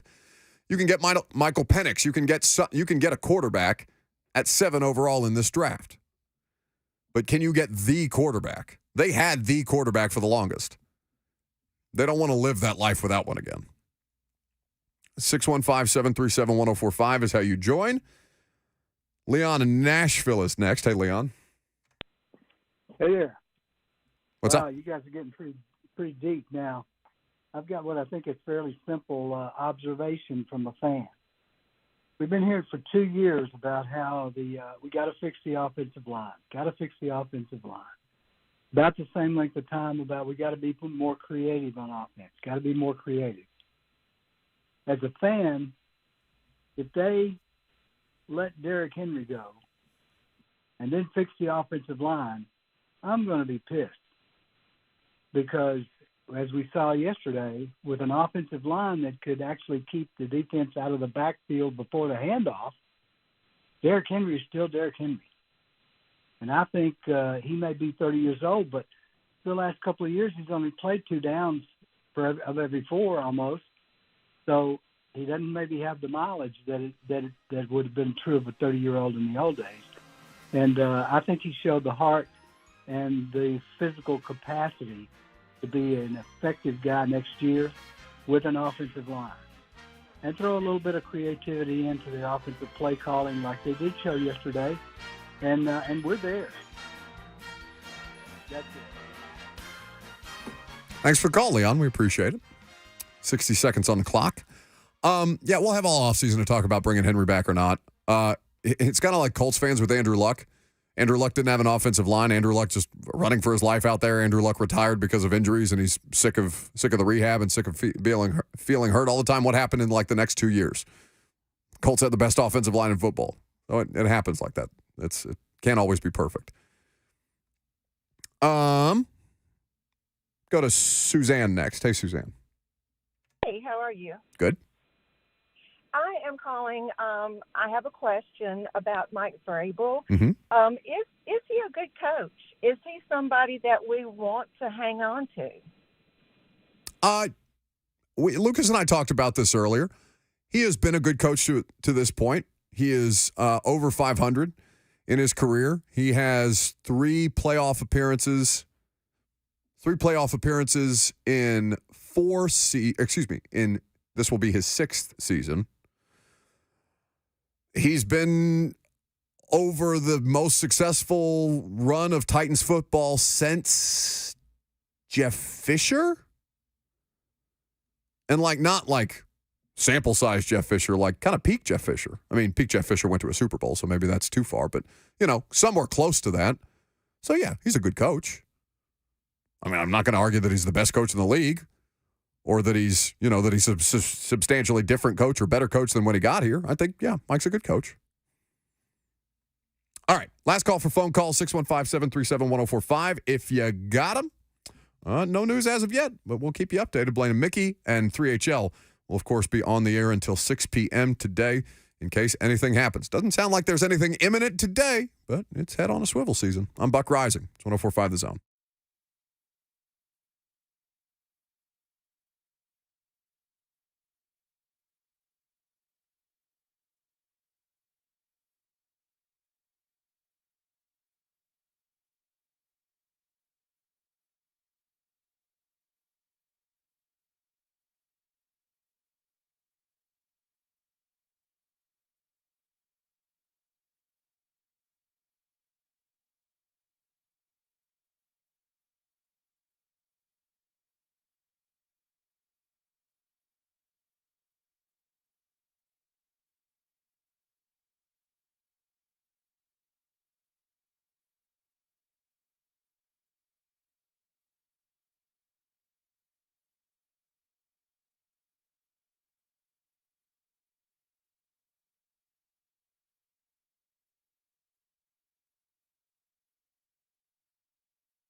Welcome back here on 104.5 The Zone.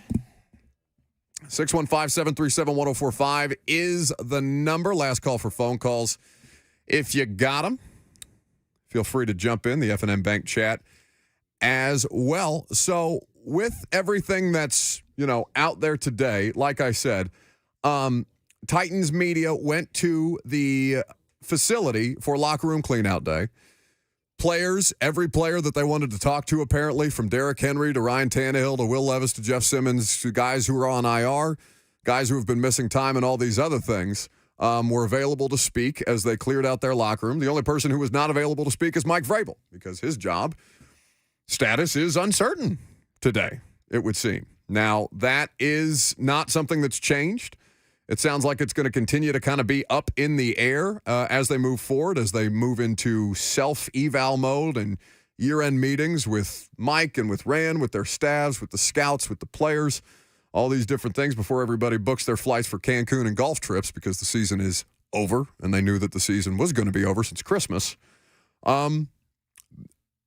Anybody, until there is definitive news, definitive reporting, fact-based reporting, there's just a lot of noise around it. The speculation is easy to get caught up in. I've seen a million different things flying around on the internet today. I know it's not your job as an audience to be discerning and to work your way through that. I know it's hard when the media environment, I'm not even going to call it the news cycle because it feels less and less like a news cycle, the more time that I spend in it.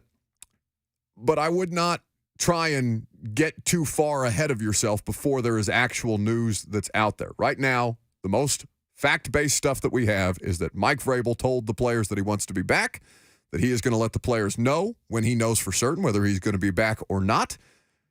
And that basically concludes your coaching Black Monday firing cycle, at least for the Titans, coverage until such time as there's something else to dig into. Right now, it's just a bunch of people who have jobs at networks, who have a responsibility to their audience and to their employers to say something about the status of a coach who is uncertain. And if it looks like Josina Anderson, and Josina is not somebody that we're calling out specifically, but if it looks like Josina Anderson saying league source says that the Titans are 50-50 on Mike Vrabel's job, then what does that actually mean?